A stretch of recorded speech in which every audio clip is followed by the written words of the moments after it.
English Leap podcast. From Speak English with Class. Hello, everyone. Welcome back to English Speaking. I'm Matthew. And I'm Rachel. Thanks so much for tuning in today. Just so you know, we'll be joining you for a few episodes this month while Max and Mia are away. That's right. And actually, this is our last episode of the year. You know, it feels a bit strange saying this, but hard to believe 2025 is wrapping up already. I know, right? Time really does fly. But before we get too nostalgic, we wanted to say a massive thank you to everyone who's been listening, sharing feedback, and joining us on this journey. Your support means the world to us. And speaking of new beginnings, we wanted to end the year on a high note by talking about something that's probably on many of your minds right now. With 2026 just around the corner, many of you are probably thinking about your English learning goals. Maybe you've tried before and didn't quite get the results you wanted, or perhaps you're just looking for a fresh approach. Well, today we're diving into what we're calling the ultimate roadmap to mastering English in the new year. We'll break down practical strategies, bust some common myths, and hopefully give you the tools you need to actually make progress. Not just vague advice like practice more or watch movies. We're talking concrete steps you can take. So whether you're commuting, doing chores, or just relaxing, stick with us. And before we jump in, Rachel, should we... Oh, absolutely. To everyone listening, Happy New Year. Here's to 2026 being your breakthrough year with English. Cheers to that. Now, let's get into it.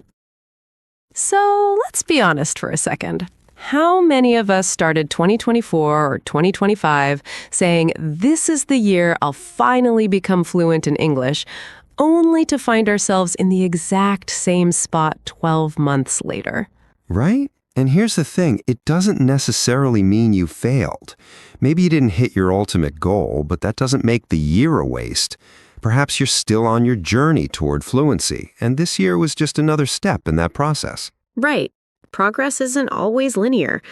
But regardless of where you are right now, we want to shift the approach for 2026. And that's our main point today. This year, we're not going to study English. We're going to build a system. A system that works for you, that fits into your life, and that actually gets you results. So what are we covering today? Well, we'll talk about setting real goals, not just wishful thinking. Then we'll dive into true immersion. And no, that doesn't mean just changing your phone's language and calling it a day. We'll also explore how AI can actually help you practice and improve. And finally, we'll discuss active consumption versus passive consumption, because there's a huge difference between the two. Sound good? Let's dive in. All right, let's kick things off with the foundation, which is all about mindset and environment. Because honestly, if you don't get these two things right, everything else becomes 10 times harder. So first up, let's talk about goals. And I mean real, clear goals. Yeah, because here's the problem. Saying, I want to be fluent sounds nice, but it's incredibly vague. What does fluent even mean to you? Having a casual conversation? Understanding a movie? Writing professional emails? Vague goals lead to frustration because you never really know if you're making progress or not. So instead, we need micro goals, tangible ones. For example, instead of, I want to be fluent, try something like, I want to understand a 5-minute YouTube video without subtitles by March. Or, I want to read one short story in English every month. See the difference? Those are specific, measurable, and actually achievable. You can track them, you can celebrate them, and they keep you motivated. Now, let's move on to environment, because this is where a lot of people get it wrong. So we've all heard the advice, change your phone's language to English. And look, that's not a bad start, but let's be real. After a week or two, your brain just tunes it out. You stop noticing it. It becomes background noise. So what we're proposing instead is what we call algorithm curation. Okay, this is brilliant. Here's what you do. Create a brand new account on YouTube, TikTok, or Instagram and make it exclusively for English content. Not your main account where you follow your friends and family, but a separate one just for learning. So whenever you open that account, your entertainment is in English. You're not forcing yourself to study. You're just choosing to relax in English instead of your native language. You're switching your leisure time, not just your settings. And this actually works because the algorithm starts feeding you exactly what you want to see, but in English. You're genuinely entertained and you're learning at the same time. Oh, and speaking of building communities, this is a perfect time to mention that Max and Mia are actually working on creating an English learning community on the channel, a space where you can practice, interact, and improve your English with others. Yeah, so keep an eye out for that. It's going to be a great resource for anyone serious about improving their skills. Now let's talk about input, specifically listening and reading. And I want to emphasize the word active here, because there's a massive difference between active and passive learning. Okay, so let's start with listening. Here's a question for you. Have you ever put on a podcast in English while you're doing the dishes, driving, or folding laundry? Of course, we all have. And there's nothing wrong with that. It's great for getting used to the rhythm and sounds of English. But here's the thing. That's accompaniment, not study. Your brain is focused on the dishes, not the language. It's background noise. Now compare that to sitting down for 15 minutes with no distractions, just you and a podcast or audiobook, fully focused on understanding what's being said. That's active listening. The difference in results is night and day. When you're actively listening, you're processing the language, picking up on intonation, noticing how words connect, and actually absorbing vocabulary. So here's our recommendation. Try the pencil in hand technique. When you sit down for one of these active listening sessions, have a notebook ready and commit to writing down just 2 new words or phrases per session. Just 2, not 20, not 10, just 2. Because the goal isn't to overwhelm yourself, it's to build a habit. And those 2 words add up fast. That's 14 new words a week, 60 a month. And you're not just hearing them, you're engaging with them. You're writing them down, you're thinking about their meaning, and chances are you'll remember them much better than if you just let them fly by. Now, let's shift gears and talk about reading. Specifically, why short stories are your best friend when it comes to building reading skills. Oh, I love this one. So the problem with trying to read a full novel in English, especially if you're at a B1 or B2 level, is that it can feel overwhelming. You're hundreds of pages away from finishing, and that can kill your motivation.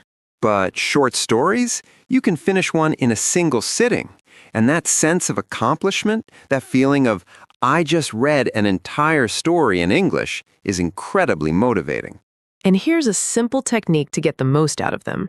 Read 1 page, then pause and try to summarize what you just read mentally.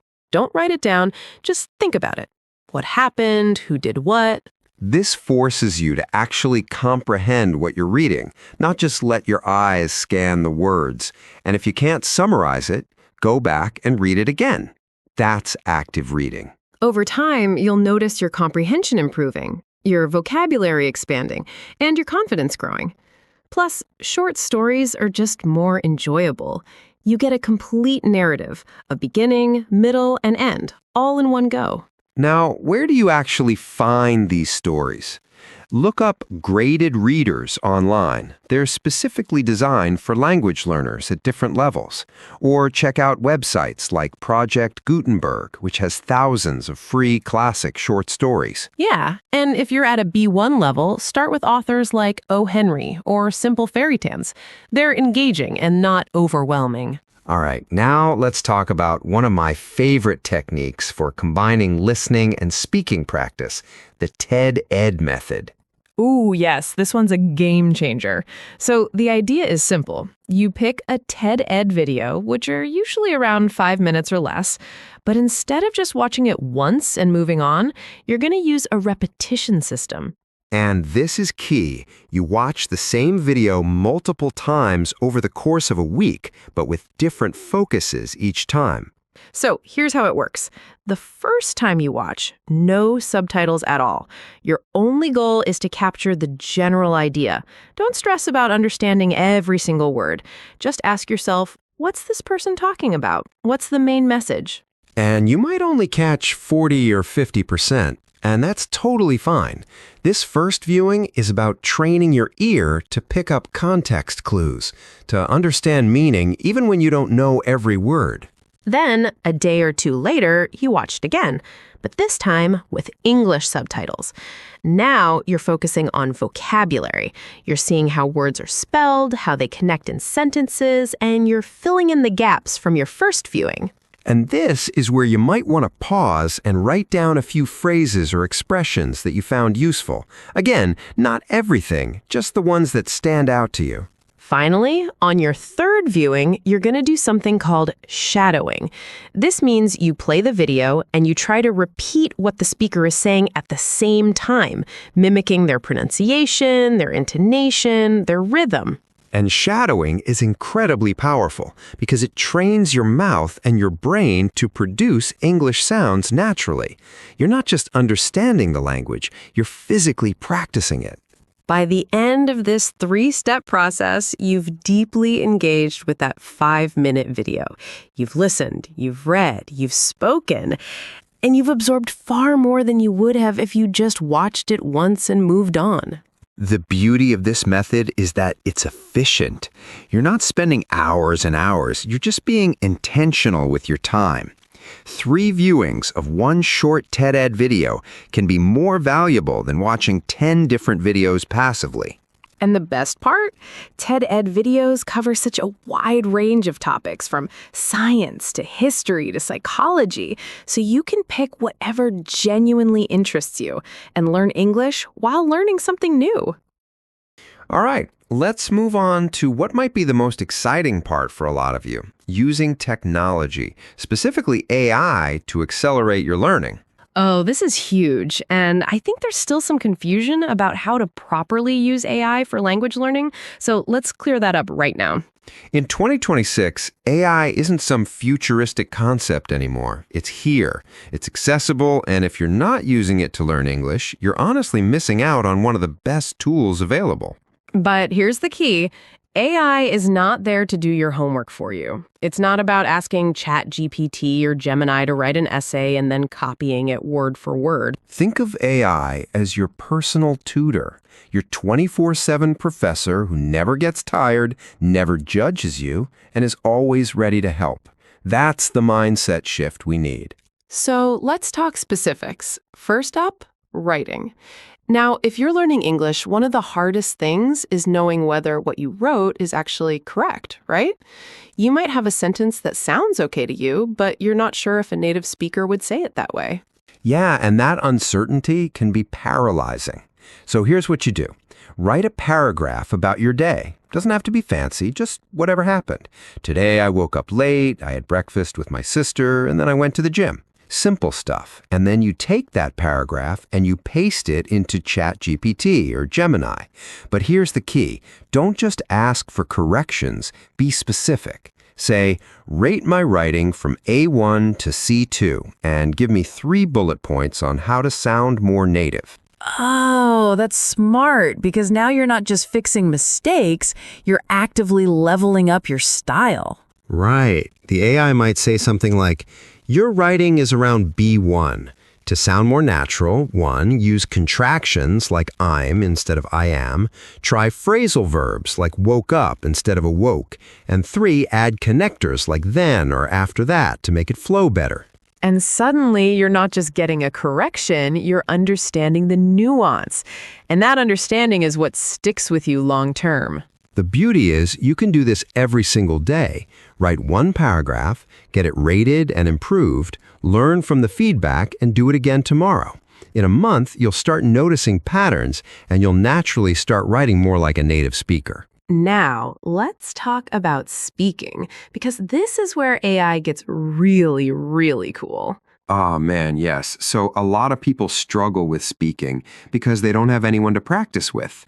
Maybe they don't live in an English-speaking country, or maybe they're just too nervous to speak with a real person. And that's totally understandable. But now with AI voice modes, you can literally have a conversation with an AI as if it were a real person. So here's an example. You open ChatGPT's voice mode, or whatever AI tool you prefer, and you say, I want you to act as a barista in a coffee shop in London. I'm going to order a very specific, complicated coffee, and you respond naturally. I love that. So you're not just saying, how do I order coffee? You're actually doing it. You're role-playing the scenario. Right. And the AI will respond, like, good morning, what can I get started for you today? And then you have to think on your feet. Hi, yes, I'd like a large oat milk latte with an extra shot of espresso, but can you make it half decaf? And do you have any sugar-free vanilla syrup? See, that's the kind of real-world practice you need, because when you're actually in that coffee shop, you're not going to have time to Google Translate every word. And the AI will respond, maybe ask follow-up questions, and you're building confidence in a safe space where you can mess up and no one's judging you. The more you do this, the more natural it becomes. You can simulate all kinds of situations: job interviews, asking for directions, even just casual small talk. Now, here's another technique that I think is underrated, using AI to generate custom reading practice for pronunciation. Oh, yeah, this one's great. So you can ask the AI, create a short text at a B1 level about space exploration and include 5 phrasal verbs related to discovery. And boom, the AI generates a paragraph designed specifically for your level and your interests with the exact vocabulary you want to practice. And then you read it out loud. You can even record yourself reading it, play it back, and hear how you sound. Or better yet, you can use the AI's voice mode to read it to you first so you hear the correct pronunciation, and then you repeat it. This is basically creating your own personalized textbook on demand. You want to practice words related to cooking? Done. You want to work on business English? Done. You want to focus on phrasal verbs? Also done. And the level of customization is just incredible. It adapts to exactly what you need at any given moment. So let me just recap this because I think it's so important. AI in 2026 is your writing coach, your speaking partner, your pronunciation guide, and your content creator, all rolled into one. And the best part? It's available whenever you are. 2 in the morning and you want to practice? Go for it. On your lunch break? Perfect. Waiting for the bus? Why not? The only limit is how much you're willing to use it. And if you're serious about improving your English this year, this tool alone can make an enormous difference. Okay, so we've covered a lot today. Mindset, environment, active input, and technology. But here's the thing. Information without action is just entertainment. You can listen to this episode, nod along, think, yeah, that's good advice, and then do nothing with it. Or you can actually build a system and stick to it. So let's make this practical. We want to give you a simple weekly schedule that you can start following immediately. Now, this is just a suggestion. You can adjust it based on your own life and schedule, but the key is having some structure. Because discipline and routine are what separate people who make progress from people who stay stuck. So here's what we recommend. Mondays and Thursdays, TED Ed videos with the repetition method we talked about. Pick one video, watch it 3 times over the course of those 2 days. Tuesdays and Fridays, active podcast listening plus an AI conversation. So maybe 15 minutes listening to a podcast with your pencil in hand, and then another 10 minutes having a role-play conversation with AI. Wednesdays and Saturdays, short story reading. Just one story, read it at your own pace. Use that summarizing technique we mentioned. And Sundays, take a break. Or if you want, do some passive consumption. Watch a movie in English, scroll through your curated Instagram account, whatever feels relaxing but still keeps you in the language. Now, again, this is just one possible schedule. Maybe you work night shifts and this doesn't fit your lifestyle. That's totally fine. Create your own routine. The important thing is consistency. It's better to do 15 minutes every single day than to cram 3 hours on a Sunday and then do nothing for the rest of the week. Progress comes from repetition, not intensity. Think of it like going to the gym. You wouldn't work out for 8 hours one day and then take a month off, right? Well, you could, but you wouldn't see any results. The same applies to language learning. Small, consistent actions compound over time. And before you know it, you'll look back and realize how far you've come. And that's really what we want for you. Not perfection, but progress. Not fluency overnight, but steady, measurable improvement throughout 2026. So here's our challenge to you. Pick one thing from today's episode, just one, and commit to doing it this week. Maybe it's creating that curated English social media account. Maybe it's reading your first short story. Maybe it's having your first AI conversation. Whatever it is, start small, but start today. And if this episode helped you, if you found value in what we talked about today, we'd really appreciate it if you could hit that like button and subscribe to the channel. Yeah, it helps us reach more people who are on the same journey as you. And honestly, the more support we get, the more content we can create to help you along the way. Also, if you have a friend or a family member who's been saying they want to improve their English in 2026, share this episode with them. Learning is always better when you have someone to share the journey with. You can keep each other accountable, share resources, even practice together. And don't forget about that community Max and Mia are building. Once that's up and running, you'll have a whole group of people working toward the same goal. Before we wrap up, I want to leave you with one final thought. Remember, consistency beats intensity every single time. It's not about studying for 5 hours one day and then burning out. It's about showing up for 15 minutes every day, even when you don't feel like it. Because those small daily actions, that's where the real transformation happens. That's how you go from wishing you were fluent to actually becoming fluent. So make 2026 the year you commit to the process, not just the dream. We're rooting for you. From both of us, Happy New Year. And here's to making this your breakthrough year with English. Thanks for tuning in, everyone. We'll see you next time. Take care.